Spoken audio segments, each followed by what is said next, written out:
Redbubble is without a question one of the most popular print-on-demand marketplaces every designer can use to sell their artwork. It is relatively user-friendly, offers a lot of products you can put your design on, and allows you to set your prices. This is why a lot of people are trying their luck with selling designs on Redbubble. While oversaturated, Redbubble is still worth the time and effort. If you have already created your shop and uploaded first designs, then in this video I have a few tips for new sellers about the Redbubble settings you should set up when you are starting. But before we get right into the video, if you are new on NechEmpire, then subscribe, because this is a place where I talk all about the print-on-demand business model and trying to help people to succeed with print-on-demand. The first important thing a new seller needs to make is to be sure that designs are protected with watermark. There are a lot of copycats on Redbubble, and if your design will start selling, then some people will try to copy it. To set your watermark, go to your dashboard and click on the Protect Your Work option at the left sidebar. By default, there is no watermark on your images. Select one of the options under the No Watermark statement. I like to use the tiled watermark across all my images. It is my personal preference, so choose what you want. And don't forget to check the box under the Download Protection section and then save the changes. The next step is to change default margins for your products. As a new seller, you need to get some sales, and lowering margins can help you. While it is not necessary, I think setting margins around 17 or 18% is a good starting point.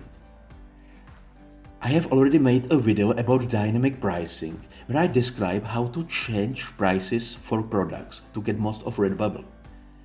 But at the beginning, just go to your dashboard and select the product pricing option from the left sidebar. This action opens a new page where you can see all the products available on Redbubble. There is a section called Markup at the right side. This is where you can change your profit margin. Just change the number to 17 or 18 and then click on Apply to All option. This will change the markup for all products to the number you insert into the box. However, when it comes to stickers, just set them to 50 or 100%. People are buying stickers even for more. When you are satisfied, scroll down and check the box next to Apply these markups to all my existing work and then click on the Save button.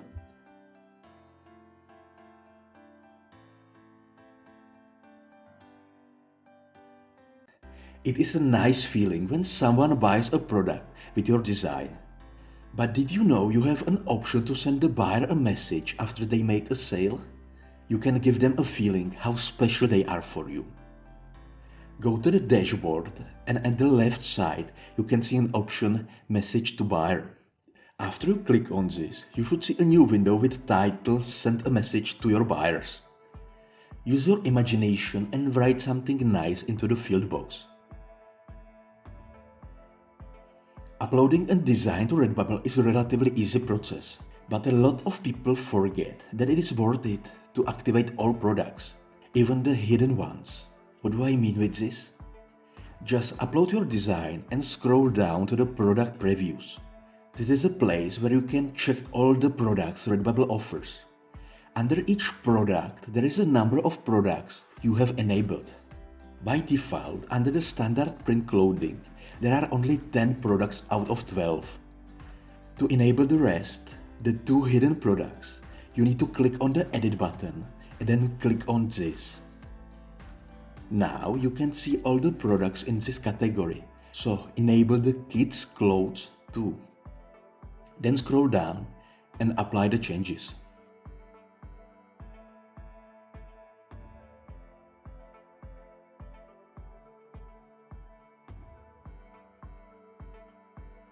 The next tip I have for new sellers on Redbubble is that it is worth your time to create a collection around your designs.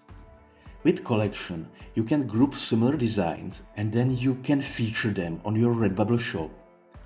These product collections are not required, but they are a perfect way to organize your designs in your shop, and they can also improve the look of your shop.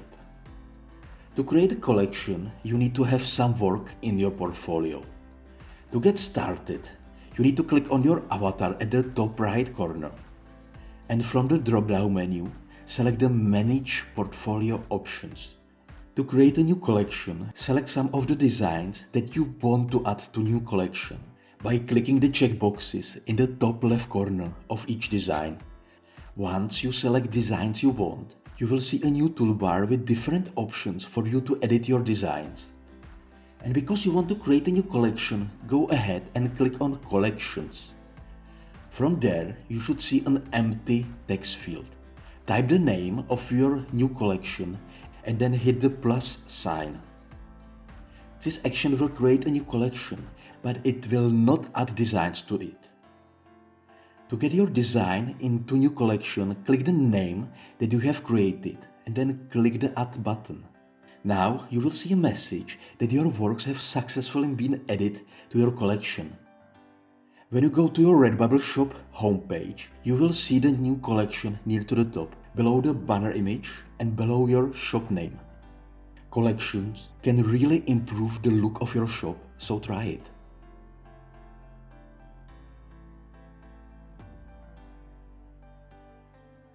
The last tip I have is to use the quick edit function for changing titles and tags on your listings. When you are on the Manage Portfolio page, click on the Quick Edit option next to the Add New Work button. This action will show you a list of all your designs, and each of them is easily editable. But you can change only title and tags. If you want to change description or enable new products, you need to use the standard editing process. So, these were all the tips for new sellers on Redbubble. I hope you like them and find them useful. Thanks for watching. If you find this video helpful, give it a thumbs up and consider subscribing to the NechEmpire YouTube channel.